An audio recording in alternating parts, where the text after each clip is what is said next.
Hello everyone, I am Muhid Ahmed Siddiqui, and in this video I will talk briefly about decision tree. I will briefly explain what is decision tree. A decision tree actually shows the choices and their possible outcomes. This is actually a diagram that shows choices that that a business has, and the possible outcomes that could result from making the uh, from choosing between different alternatives. Okay then.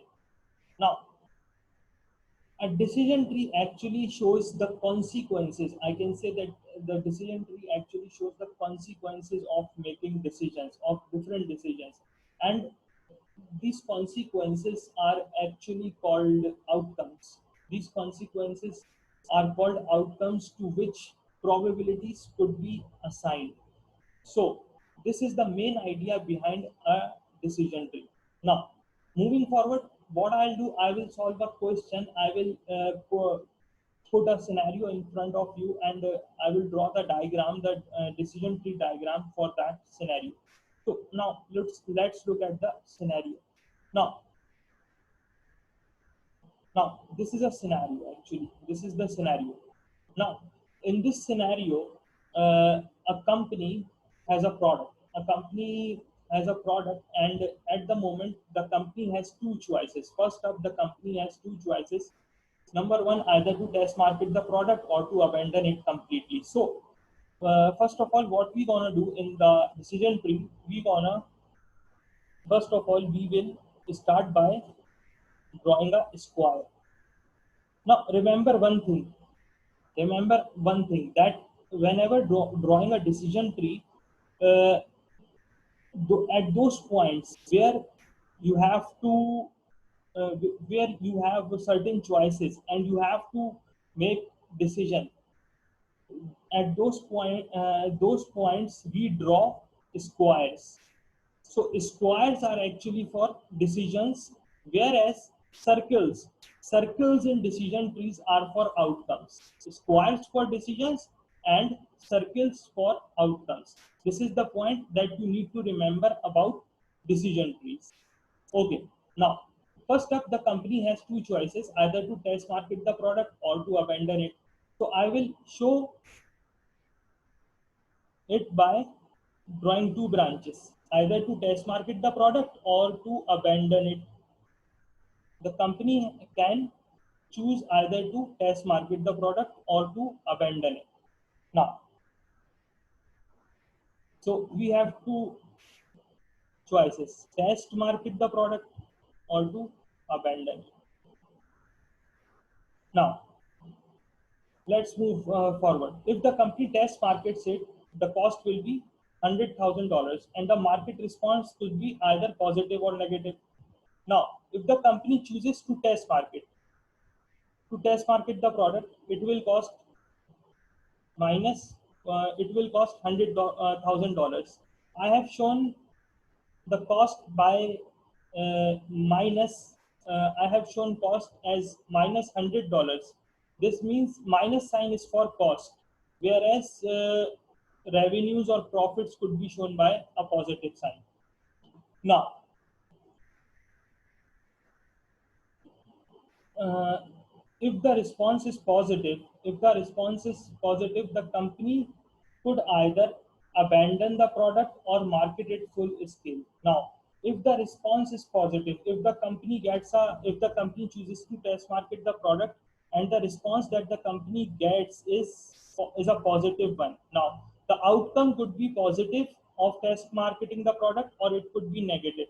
Now, if the company chooses to test market the product. If the company chooses to, now the response could be either positive or either could be negative. If the response is positive, the company could either abandon the product or market it full scale. If it markets the violin full scale, the outcome the outcome might be low, medium, or high demand. The outcome might be low, medium, or high demand. The outcome might be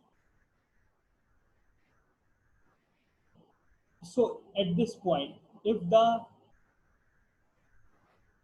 outcome is positive, the company can now choose either to abandon the product or to again market it full scale. The in the first step, what the company did, company actually test marketed the product. Now the company has the, once the company gets the positive response, the company can have the choice of either test marketing the either marketing the product at full scale, market the product at full scale, or to abandon it, now. Moving forward, if it markets the violin full scale, the outcome might be low, medium, or high demand.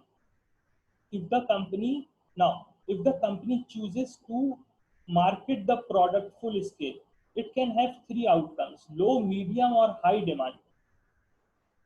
This means that if company chooses to market the product full scale, if the company chooses to market the product full scale, it could have three consequences: either to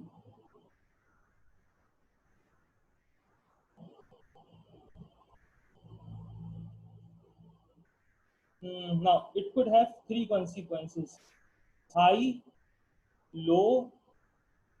Oh, sorry. I think low should be at the lowest branch. Low or medium. High, low, or medium. Now, and the respective net gains and losses would be 200, 200 loss, 200 profit, or 1000 in units of $1,000 each. The result could range from a net loss of $200,000 to a gain of $1 million. These outcomes have probabilities of zero point 0.2, 0.5, and zero point 0.3. Now, actually, the question is saying that the company, the result could range from a net loss of $200 to a gain of $1 million.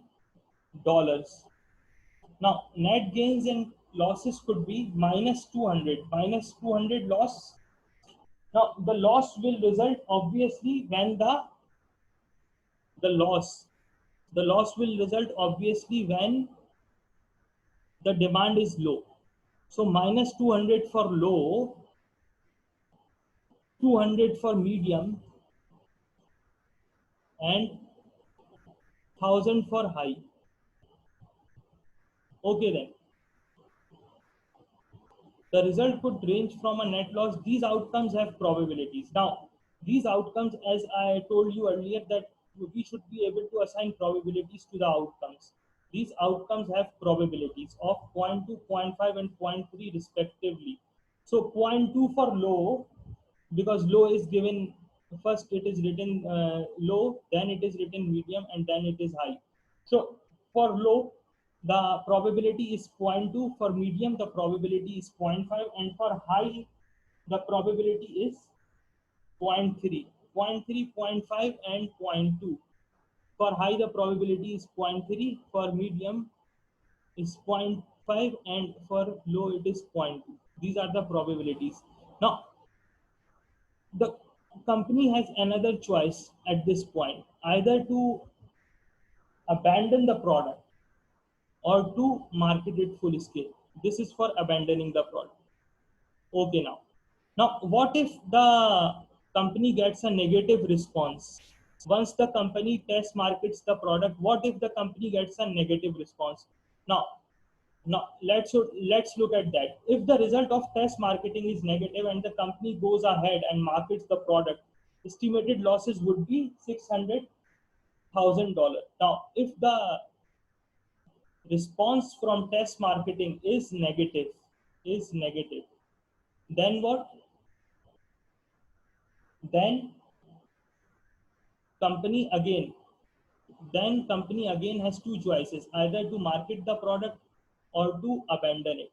If the company chooses to market the product, even if the response from the test marketing is negative, then it could lead to it could lead to a loss of marketing. It could lead to a loss of minus six of $600,000. Whereas company may also choose to abandon the product at this point. So now, if the result, if at any point the company abandons the product, if the company chooses to abandon the product, there would be a net gain of $50,000. So if at any point the company chooses to abandon the product, it will make a gain of $50,000. So at every abandoning option, I am writing 50 plus, because abandoning the product will result in a gain of $50,000. So I am I am writing plus 50 at every for every branch of abandoning the product. I am mentioning plus 50 because abandoning the product at any point, as it is given in the scenario, is that it will result in a gain in $50,000. Now this is how we draw a decision tree. This is how we draw a decision tree. Now, these decision trees actually are used to show the outcomes, the decisions, and their outcomes. Now, uh, sometimes what happens, we perform a rollback analysis on the decision tree. From a decision tree, we perform a rollback analysis to find out the expected value and to find out the expected values. Now, at each, what happens that we started drawing in this example. What we did, we started drawing the decision tree from the left, and we moved on towards the right. Rollback analysis starts from the right and goes back to the left. For example, a rollback analysis will involve finding expected value for each outcome, expected values of the outcomes, and the at the decision point, what we will do, we will compare the expected values. The higher expected values will be selected at each decision point, and moving backwards, we will uh, moving backwards, we will arrive at an expected value that will give us that will tell us whether to test market the product based on the analysis, the rollback analysis, or either to abandon the product in first stage at point A. Now, this topic is closely related to joint probabilities. Joint probabilities. So there are two topics to which decision trees is closely related: joint probabilities and rollback analysis. I am not telling much about these topics in this video, but if you are studying the decision trees chapter, the expected values chapter, the risk and uncertainty chapter, I suggest uh, that you also study these two topics when you are done with the decision tree, because decision trees are also related to joint probabilities and rollback analysis. So thank you very much. Thanks for watching. It was Muid Ahmed Siddiqui, and I will keep posting videos like this in future for students studying management accounting. Thank you very much, and do feel free to contact me. I am available on WhatsApp. I am also available on Facebook. Thank you very much. Thanks for watching.